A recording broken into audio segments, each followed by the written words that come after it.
Then phone calls were happening. Derek and Jim had split up. Derek was calling me, telling me where he had left the can of film in a movie theater in Florida, that I was supposed to tell Jim where to go, what movie theater, in what seat, in what row, and with a knife to cut the seat open and to get the film. Well, after cutting up a few seats in that theater and there was nothing, Jim left, and that was the last I heard from them. I actually heard from Jim some months later when he was back.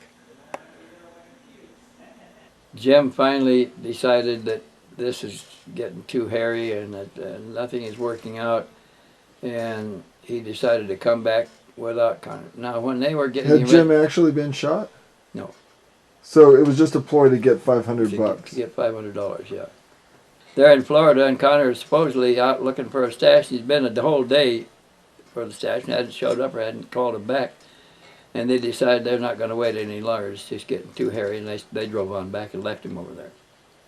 And so Jim and Omnic drove back together and left Connor O'Ryan in Florida. And that was the last you saw of Connor O'Ryan? No. They got back, and the day after they got back, Connor drove in with another woman from Florida driving her car. He persuaded her to come back with him on some pretext, and they pulled in and they spent the night, and then were going to go to back to Los Angeles the next day, and they left, and never saw him again.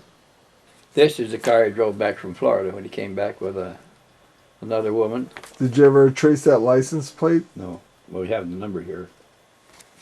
It's a Florida plate. And you could figure out who it was who owned that plate in 1991. We could. She had a child in Florida that she was trying to get back to, but he kept keeping her there so he'd have the transportation in the car. Did he have any family that he spoke of or you knew of? He never mentioned his family. On the W-4 was an address in Los Angeles and the name of his foster parents. About a week after that last phone call from Florida, the lights all came on outside. We had motion detectors. And the lights all came on. And they went off. Then they came back on. And one of the lights was on that had never come on before, was bright enough that it woke me up. And as I looked out through the window, I saw somebody running. And got a little bit concerned about that. Turned off the power inside for the outside motion lights, and was looking out through various windows to see if motion. Had called the police, called Paradise Valley Police. And I saw someone go around the side of the house 5 feet away from me that had on what looked like a ninja outfit.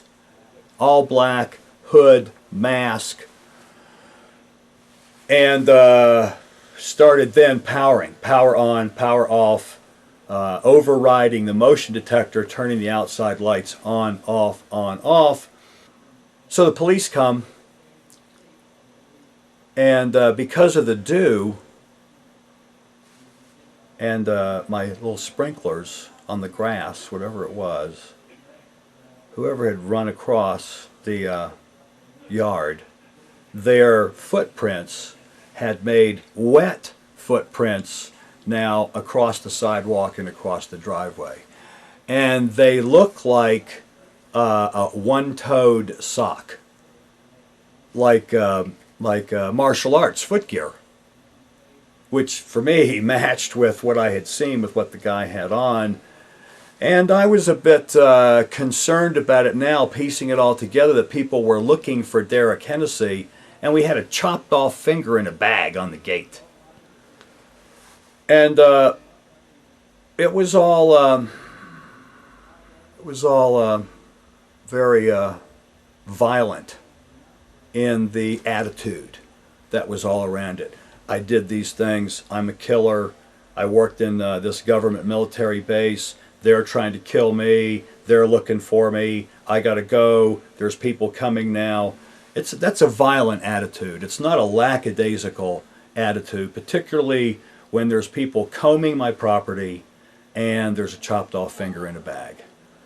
And that's my story, and I'm sticking to it. Now, with that name, you said you were able to find out from a contact in the FBI more information.